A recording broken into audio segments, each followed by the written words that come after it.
네, 안녕하세요. 인생 사전입니다.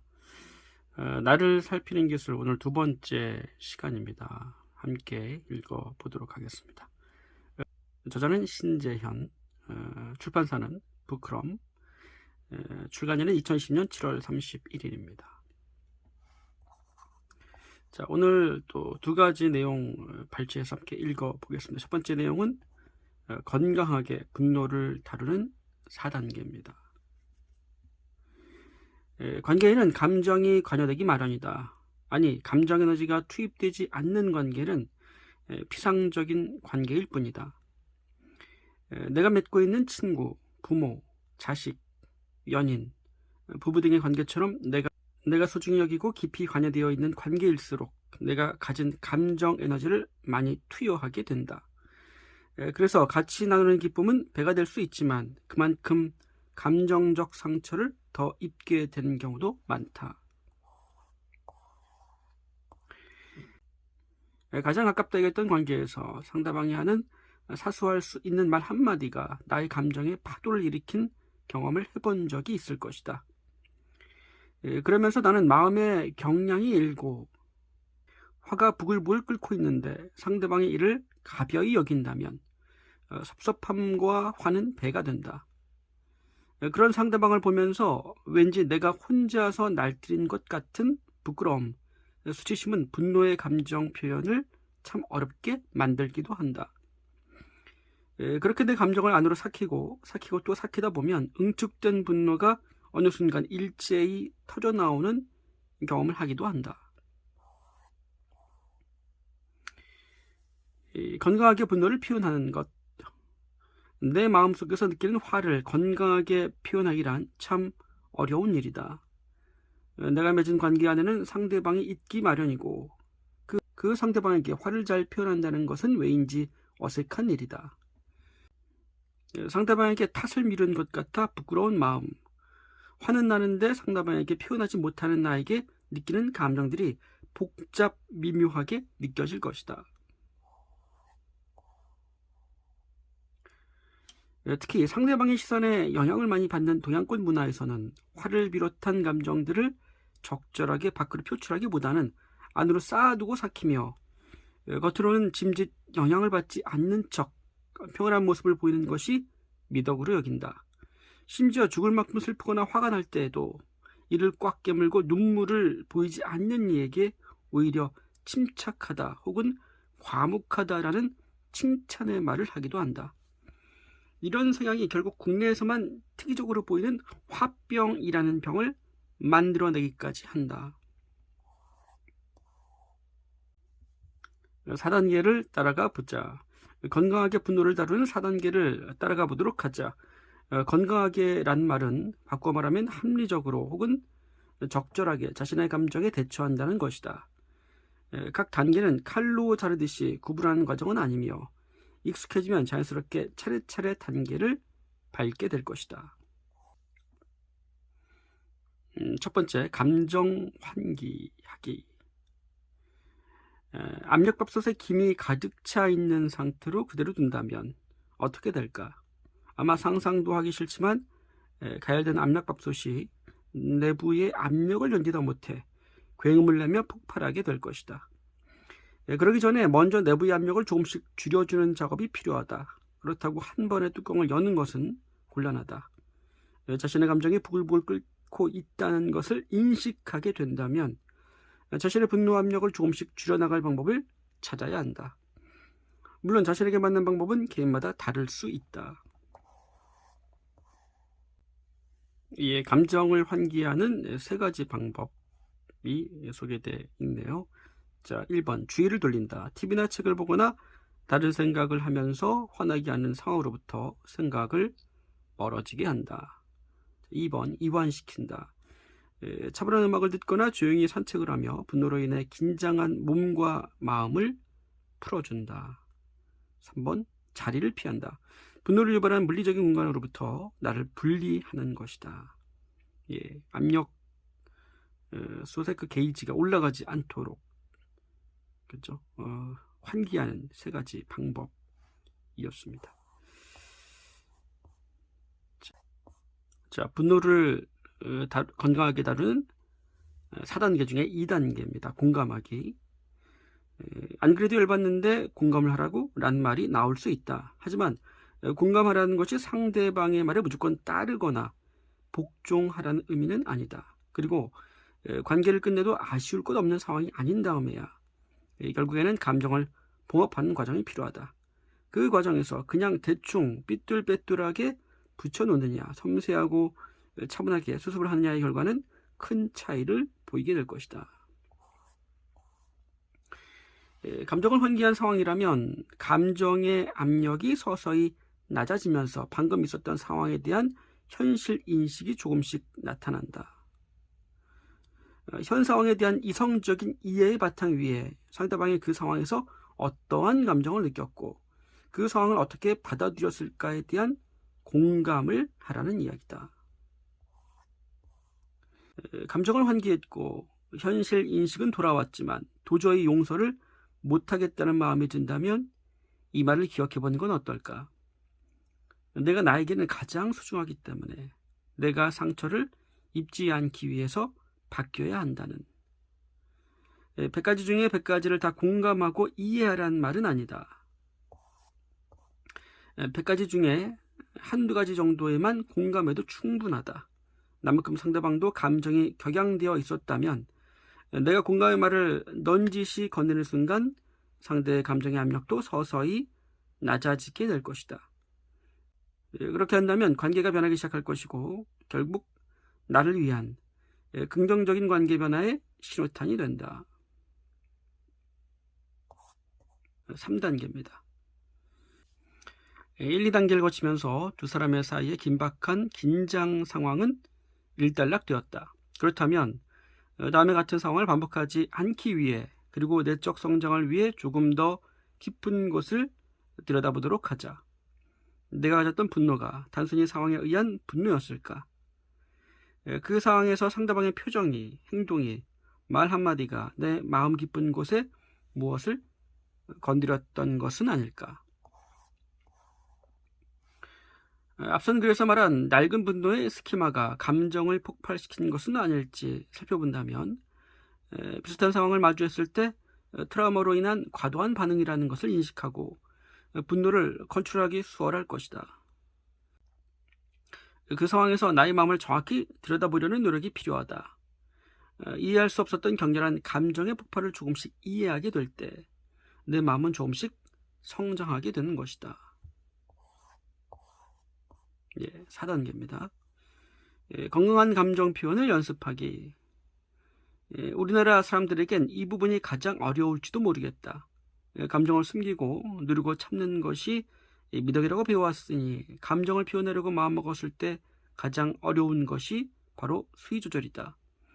상자 안에서 눌려있던 스프링이 뚜껑을 여는 순간 튀어오르게 되듯이 감정 표현이 엇나가거나 과도해질 수 있기 때문이다. 하지만 피어오른 스프링은 언젠가는 제자리를 찾게 되기 마련이다. 반복적인 연습만이 적절한 수준의 감정 표현을 할 수 있게 된다. 자, 이럴 때는 주로 비폭력 대화라는 책의 비폭력 대화법을 권한다. 상황, 감정, 욕구, 부드러운 부탁의 순으로 자기 주장을 하는 것이다. 상황의 객관적인 인식의 바탕 위에 감정과 더 깊은 곳의 욕구를 표현하는 방법이다. 상황, 어떤 상황에서 감정, 나는 무엇을 느꼈어. 욕구, 그래서 무언가가 필요해 또는 무언가를 받고 싶지 않아. 부드러운 부탁, 그러니 뭐뭐 해주지 않겠어? 라는 순서로 비폭력 대화를 할 수 있다. 이렇게 소개하고 있습니다. 4단계로 볼 수 있겠는데요. 상황을 먼저 어떠한 상황에서 나는 어떠한 감정을 느꼈고 그 감정 안에서 나는 무엇을 원하고 또 무언가를 원하지 않는다라는 것이 저 마음속에 있을 겁니다. 그래서 자신의 그 어떤 원하는 것 그리고 원하지 않는 것을 상대에게 표현할 수 있다라는 거죠. 완곡하게 표현할 수 있는 것. 그죠? 그렇게 된다면은 그 화를 삭히지 않고 억압하지 않고 상대에게 자신의 감정을 전달할 수 있는, 그죠? 효과적인 방법이 될 수 있을 것 같습니다. 물론 연습이 필요한 것 같습니다. 물론 절대로 한 번에 성공하는 길은 없다. 자신 스스로가 이전과는 다른 새로운 방식을 사용하는 것이 어색하기 마련이므로 순간순간 떠올리고 반복해서 방법을 연습하고 사용하다 보면 어느새 자연스럽게 건강한 감정 표현을 할 수 있게 될 것이다. 건강하게 분노를 다루는 4단계를 소개했지만 무엇보다 중요한 것은 그 순간의 감정이 휘둘리지 않고 조금은 떨어져서 차분하게 감정을 바라보고 대처하려는 방향성이다. 내가 겪었던 최근의 격렬한 감정 변화를 돌아보고 상대와 함께 그 순간의 마음에 관해서 나를 이해해주는 소중한 사람들과 이야기를 나누어 보는 것도 좋은 방법이 될 것이다. 여기서 중요한 부분들은 그 순간에 감정이 휘둘리지 않고 조금은 떨어져서 차분하게 감정을 바라보는 것. 깊이 있게 자신의 감정, 왜 화가 났는지, 어떤 스키머가 있었는지 심도 있게 그것을 자신의 마음을 이해하는 과정. 그러한 과정이 처음엔 되지 않겠지만 그런 것들이 반복되다 보면 좀 더 깊이 이해할 수 있는 자신의 노하우가 생기게 되고 조금씩 성장하면서 그러한 것들이 익숙해지는 그런 과정이 필요한 것 같습니다. 자, 오늘 읽어드릴 내용의 두 번째 발췌된 내용입니다. 마음에도 정리정돈이 필요합니다. 미니멀리즘은 단순함을 추구한다. 집을 장식한다면 화려하고 아름다운 장식품이나 다루기 어려울 정도로 복잡한 도구들은 제쳐놓고 우리 삶에서 꼭 필요한 것만 남겨놓는 것이다. 그 외에는 모두 넘치는 것, 불필요한 것이 되는 셈이다. 생활 방식에서도 복잡한 일과나 불필요한 루틴은 모두 덜어내고 단순한 삶을 사는 것이 목표다. 그렇게 미니멀하게 바뀐 삶은 기름기를 뺀 음식처럼 한결 담백해진다. 현대인들은 자신의 어깨에 짊어진 짐들이 너무 많다. 과거 원시인들이 식량을 구하고 잠잘 곳을 정하는 데 받았던 스트레스보다 수십 아니 수백 가지 더 많은 고민을 또 안고 있다. 정리정돈을 잘하는 것 또한 미니멀리즘의 핵심이라 할 수 있다. 복잡하게 넓어진 옷가지며 물건들을 가지런하게 정리하고 또 필요 없어진 어떤 것은 버리기도 한다. 주변을 정리정돈하며 자신의 삶 또한 가지런해진다. 또 정리정돈은 새로운 것을 시도하기 위한 밑바탕이 되기도 한다. 흐트러진 책상에서는 책을 읽을 맛이 나지 않듯이 새로운 시작을 위해서는 주변의 정리정돈이 꼭 필요하다. 마음의 미니멀리즘. 우리의 마음도 마찬가지가 아닐까? 의학과 과학기술이 비약적으로 발전해 인간의 수명이 연장된다고는 하지만 겨우 100세를 넘기 힘들다. 봄을 맞이한 때가 엊그제 같은데 잠깐 정신을 차려보니 이미 낙엽 떨어지는 가을이다. 우리 인생은 생각보다 짧다. 하지만 현대의 인간은 그 짧은 인생에도 엄청나게 많은 것들을 접하며 많은 사람을 만나고 또 헤어진다. 눈에 보이지는 않지만 그 짧은 기간에도 마음에는 불필요한 것들이 끝도 없이 쌓여간다. 대부분 사람은 그 찌꺼기를 알아차리지 못하거나 알아차리더라도 마음속에 있는 다락에 무작정 밀어넣고 문을 닫아버린다. 너무 많기도 하거니와 들추어보기 겁이 나기 때문이다. 이렇게 우리는 정작 우리의 마음을 정리정돈하지 못한 채 세월의 저쪽에 등 떠밀려 앞으로만 걸어갈 뿐이다. 언젠가는 해야지, 언제 여유가 생기면 잘 생각해 봐야지 하다 시간을 다 보내는 것이다. 온갖 것들이 주변을 흐트러지게 하고 마음의 다락에서 때론 악취가 풍겨나와도 도저히 엄두가 나지 않아 마음을 들추어보지 못하기도 한다. 어떤 이는 해묵은 기억과 감정을 안고 평생을 살아간다. 또 다른 일은 충격적인 기억이 평생 자신을 따라다닌다고 느낀다. 이별의 기억이 오랫동안 잊히지 않아 괴로운 사람도 있다. 잘 정리되지 않은 마음은 삶에 깊이 뿌리 내려 자신을 괴롭히게 될지도 모른다. 마음을 잘 정리정돈하지 못하면 자신의 삶의 주도성을 잃고 체념하며 살던 대로 살아가게 된다. 웰빙도 중요하지만 웰다잉도 그 못지않게 중요하다. 우리가 어떻게 늙어갈 것인가, 죽음이라는 목적지를 향해 어떤 모습으로 나아갈 것인지에 대한 고민이 필요하지 않을까? 마음을 정리정돈하는 일은 어깨에 짊어진 고민을 조금은 덜 수 있는 방법이 될 것이다. 우리는 지금 이 순간에도 늙어가고 있다. 마음을 정리정돈하는 두 가지 단계. 시작하는 데 있어 나쁜 시기란 없다. 프란츠 카프카. 스스로 자신의 마음을 잘 안다고 자부하는 사람이 몇이나 될까? 10길 물속은 알아도 한 길 사람 속은 모른다는 말처럼 인간의 마음은 실체가 없기에 그 깊이를 가늠할 수 없다.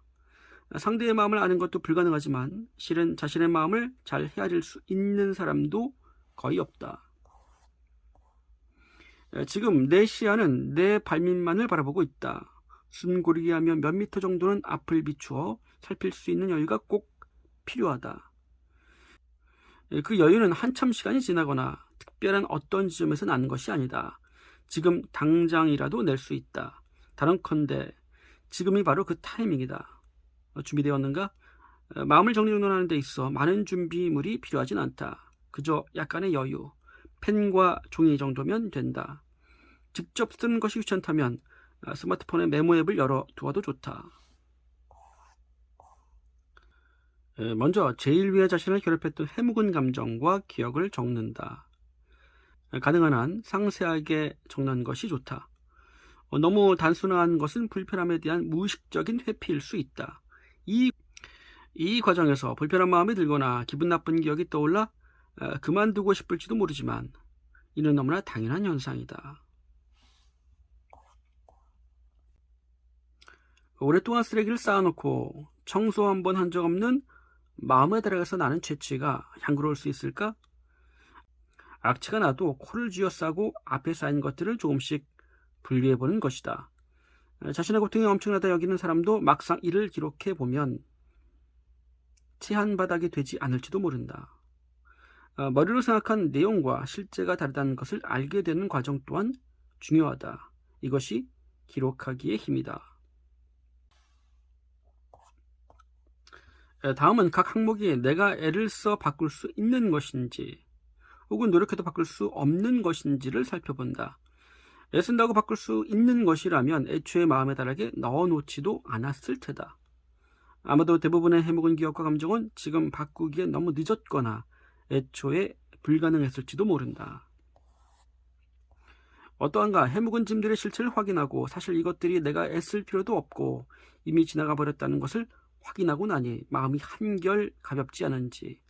물론 기억은 뇌의 기억 중추 깊은 곳에 부화되어 저장되어 있어. 기억과 관련된 단서를 만나면 당시의 불편함, 고통이 되살아난다. 그때마다 자신에게 물어보아야 한다. 바꿀 수 없는 애초에 할 수 없었던 것을 붙잡는데 에너지를 쏟고 있는 건 아닌가 하고, 또 불편함을 애써 피하고 마음 안에 다락에 또 쌓아놓고 있는 건 아닌지 고민해야 한다. 이따금 다락을 열어 해묵은 짐들을 정리하는 과정도 꼭 필요하다. 걱정했던 많은 것들이 이제는 쓰레기통으로 치킨해도 될 만하다는 사실을 확인할 수 있다면 본격적으로 마음의 정리정돈이 시작된 것이다. 이렇게 해묵은 마음의 짐 몇 가지는 정리해버릴 수 있다. 해묵은 짐들을 덜어낼 수 있었다면 정리정돈의 다음 단계는 삶의 방향을 설정하는 것이다. 삶의 방향은 자신의 삶에서 중요시하는 것, 즉 추구하는 가치와 깊은 관련이 있다. 가치는 살아가며 획득하는 특정한 목표 지점과는 다르다. 이를테면 10억의 자산, 외제차, 유명한 학자가 되기는 삶의 목표라고 할 수 있다.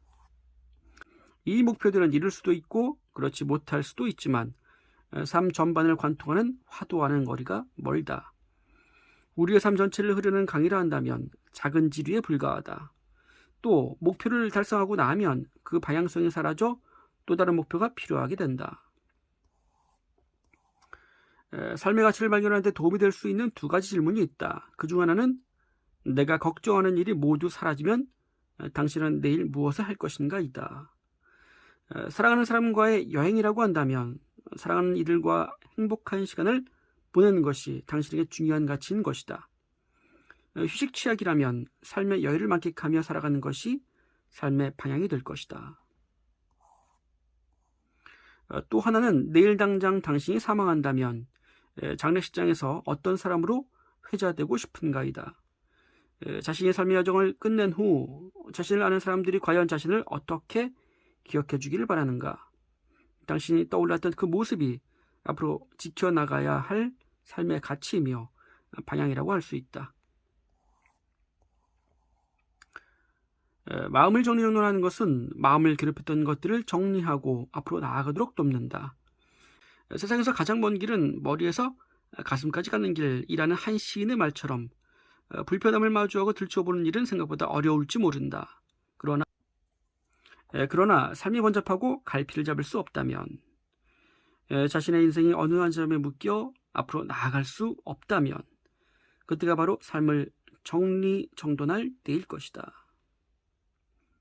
네, 오늘 나를 살피는 기술 두 번째 시간이었습니다.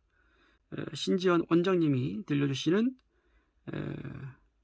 건강하게 분노를 다루는 방법 4단계, 그리고 마음을 정리정돈하는 방법 2단계, 이렇게 함께 읽었습니다.